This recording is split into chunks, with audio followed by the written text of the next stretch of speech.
Hi, I'm Tammy and in this video series I'm going to show you the easiest and most effective ways to recover from adrenal fatigue and go from burnt out to fired up.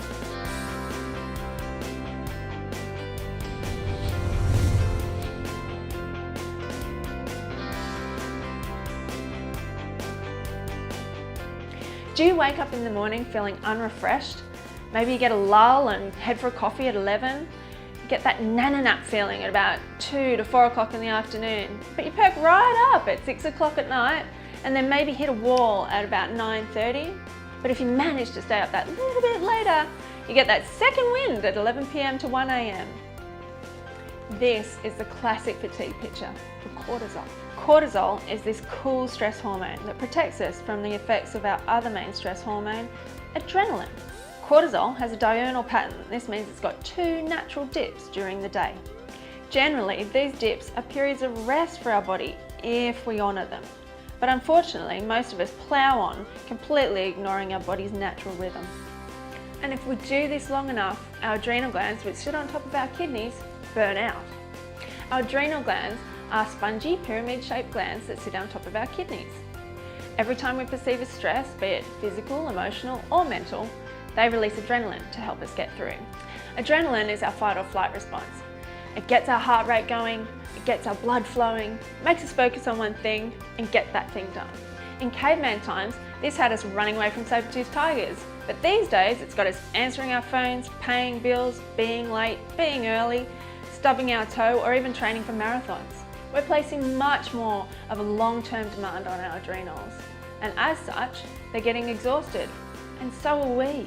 If we look at how adrenaline is created, it's basically a recipe.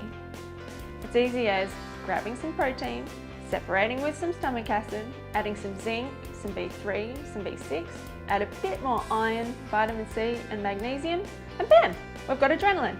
The problem with things like zinc and vitamin C is that they're used for everything from your immune system to your skin. But if we're stressed and running away from our modern day saber-toothed tiger, our body goes into that fight or flight response. That takes all those vitamins and minerals to adrenaline production to protect us from danger. The interesting thing is, it's when we're going on holidays after a particularly stressful time that we find ourselves getting sick or catching that flu. That's because our body shut off our immune system to get us through that stress. And now that we're relaxed, our immune system is down and we don't have any backup. Other common symptoms brought on by stress include tight muscles and headaches. This is brought on because adrenaline uses your magnesium, which is actually diverted from 345 other pathways in your body. You might also find that the position of your adrenal glands can lead to lower back pain. You might identify this as kidney pain. When they're tired, they'll let you know. In this video, we've looked at how your stress hormones, adrenaline and cortisol, can be exhausted, leaving you feeling fatigued, suffering headaches, tight muscles and lower back pain.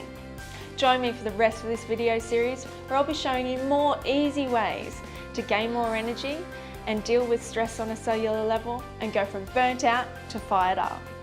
If you like this video, please feel free to share it or click through to my signature program, Energize and Rise. You'll find out more details on how you can restore your adrenal health and bring your energy back into balance.